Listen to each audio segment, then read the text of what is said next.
Okay, so we're going to do a demonstration, and this demonstration is going to be based upon how foam rolling can affect the muscles. As people use foam rolling for warm-ups and or cool downs, it's really important for us to understand what the foam roll can actually do to muscle activation and how that could affect us as we move forward, and then most importantly, what we can do about it. So what I'm going to be doing in this video is I'm going to be using muscle activation techniques by Greg Roscoff. He's developed these. They've been around for about 25, 30 years now.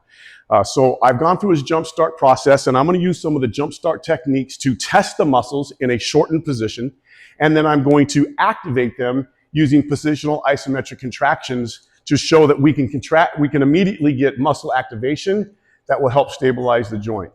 Then we're going to have John foam roll, and he's going to foam roll using two different foam roll processes, and then we're going to see what the results are on the muscle activation themselves to help you get an understanding and see for yourself what actually happens. So the first thing I'm going to do is I'm going to test John. I'm going to use external rotation. So I'm going to work on I'm going to look at his external rotators. We're going to look at the deep external rotators and his glutes, which are obviously important for most people when you're doing legs or playing sports, whatever.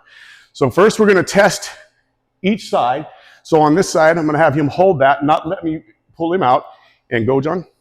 So you can see I can move him. So I shouldn't be able to move his leg like that. It should be rigid in there. So I'm pulling at a pretty good, but not real hard. So let's do both sides. Hold that and go. So you can see I can still move him. Now, John is a former college athlete and a longtime friend. He really has no clue what's going to happen right now, so we're just winging this. So he's going to get to see what you guys are going to be able to see as well. Okay, so John, now go ahead and flip over on your stomach. And I'm going to test his glutes. So bring this, lift this up. So in the muscle activation techniques, we go in the shortened position because that's the most vulnerable position. We're going to test him. He should be able to keep his leg up like that if it's strong and activating properly, and go. So you can see I can push him right to the mat. We'll do the other side. Hold it up and go. So I can push him right to the mat. Now, he's not playing along with me. That's just what's happening. So here's the good part, and this is the importance of muscle activation and the importance of what we're going to be demonstrating through this is we can get those to immediately turn on and stay fired. But we need to know what happens to them after we foam roll.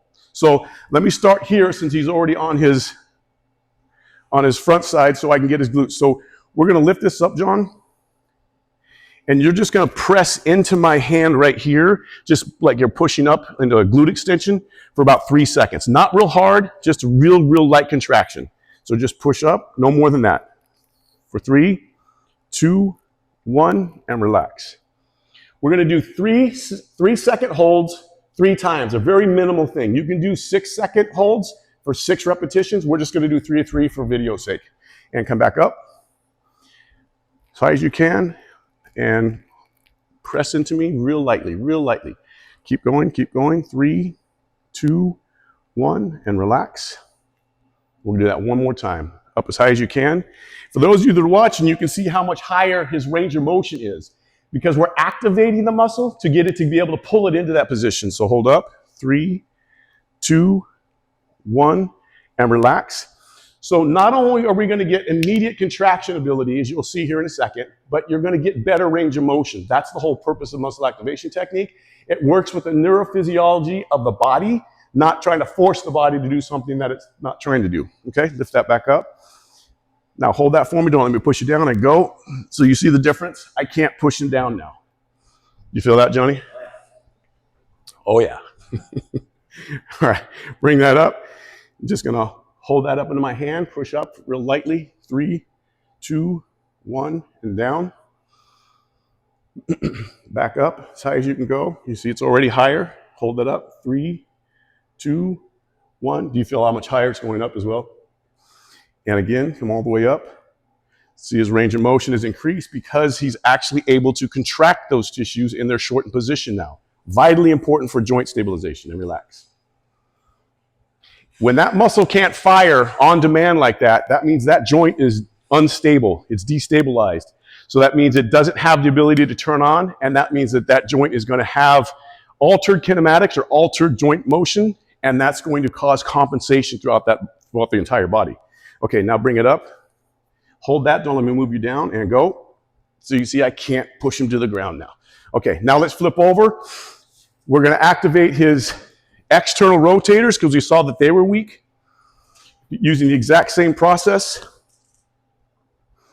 Bring that up.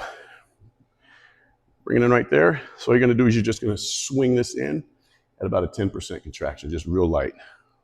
Yeah, more just a swing this way versus pulling up. Okay, in and pull against my hand right here. Yeah, 3, 2, 1, and relax. Good. Bring it out for a second. Is that okay? Bring it in, pull in right here.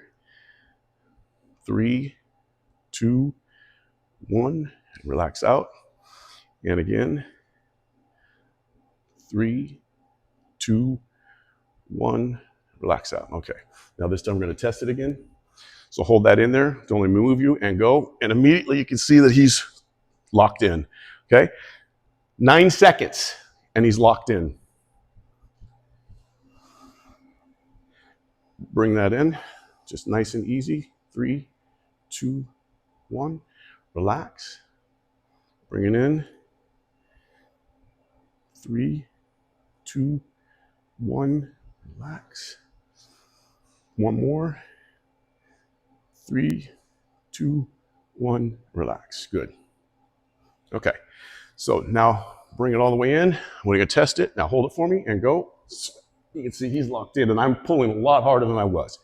All right, so now that we have John locked in, we've looked at the glute, which is a superficial hip extender and part of the hip complex, and we looked at the deep external rotators. We've got those locked in, so we have deep muscles and superficial muscles. Now what we're gonna do is we're gonna have John on his left leg. He's gonna do a typical foam roll on his glute, just the glute area, for about 30, 40 seconds.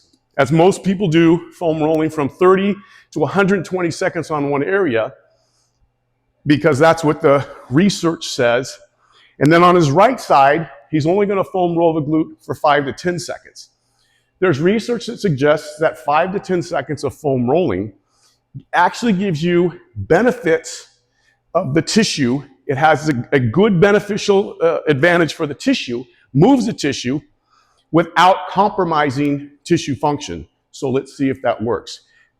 And this should then carry over to our programming and practical application of how we utilize foam rolling so we get maximal benefit without minimal hindrance of muscle activity. Okay, so John, if you want to jump off, take the Eleiko foam roller, shameless plug, and you're going to go on your left hip.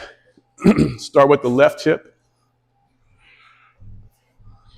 And he's going to do just a glute roll for 30 seconds. Got our clock in the background so we can make sure that he's doing good, and you can go all around the side of it, all kinds of funky things, whatever you want to do. Okay, about halfway home. That's about 30 seconds right now.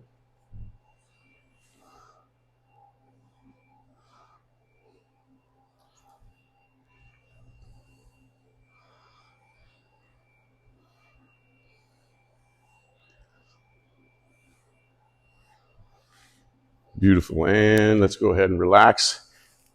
Now hop back up on the table so we can see now that he's rolled, and then we'll have him hop off and do the other side. Yeah. So now going to his external rotator again on the left side, we're gonna bring it up, bring it in, let your body relax. Okay, now hold me, don't let me move you, and go. So you can see he's back to where I can now move him out of where he was. And I'm not using as much as I was when I tested him, okay? So now I'm gonna have you flip over, we're gonna test the glute.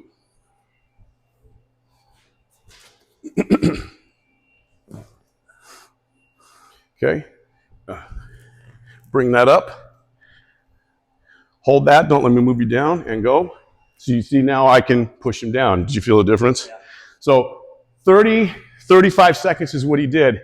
When we foam roll greater than 5 to 10 seconds, you're gonna see that the muscles cannot activate on demand. That means that that hip is unstable. So think about that when you're doing a warm-up and you're getting all loose. You actually are getting loose, meaning you're unstabilized or destabilizing that joint. And so now it doesn't have the immediate contraction to keep it in this place to do what it needs to do. There has to be compensation. So now I'm going to have Johnny, I'm going to have you foam roll the the right side. And we're just going to go 5 to 10 seconds on the glute. Again, research shows, and there'll be a link that you can click on to see the research, that 5 to 10 seconds gives you benefit without harm. Okay, let's go.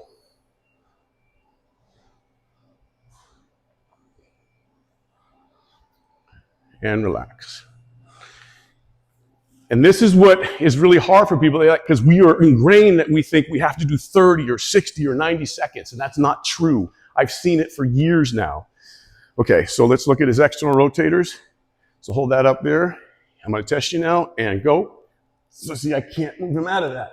5 to 10 seconds, I can't move him out. Flip over, and you can tell him what you feel.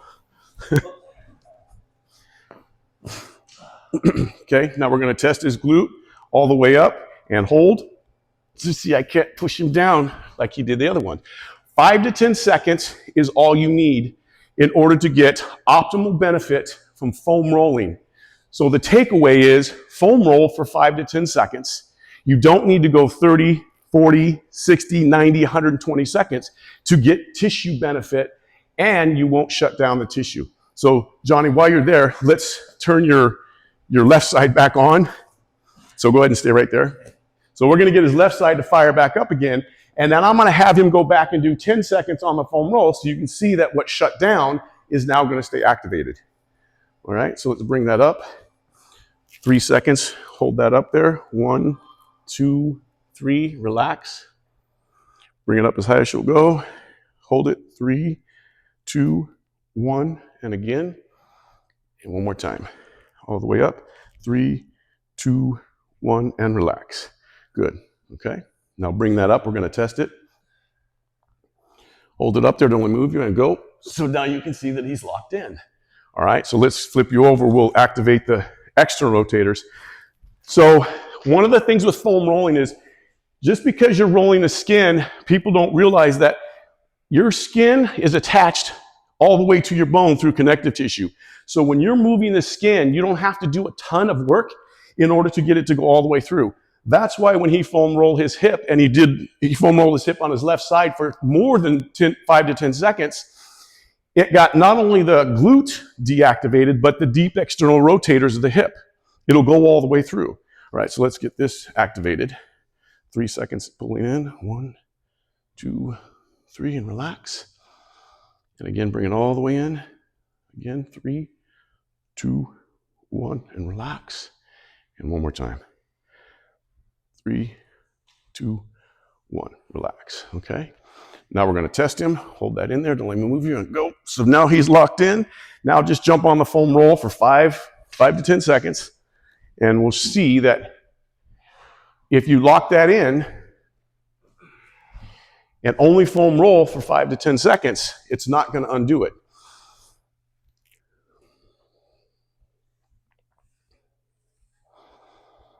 And relax.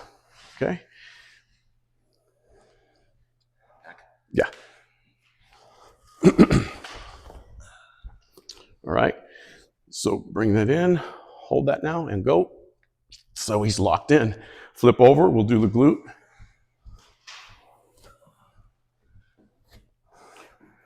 Bring that up, hold that up there, go. So he's locked in.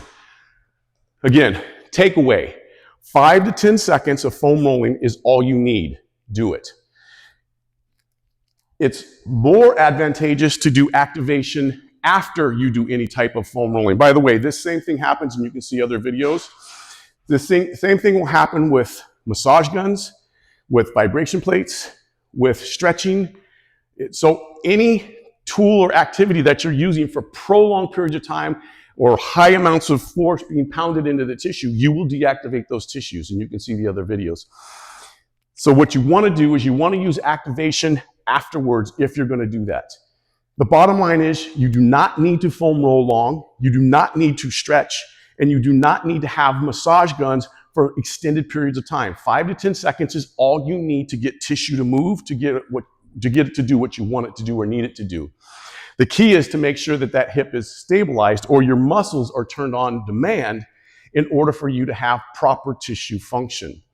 Using the activation process in your warm-up, and especially the cool down, is the most optimal so you maintain your activation levels on a consistent basis and don't end up with compensation, which is what leads to ultimately musculoskeletal injuries.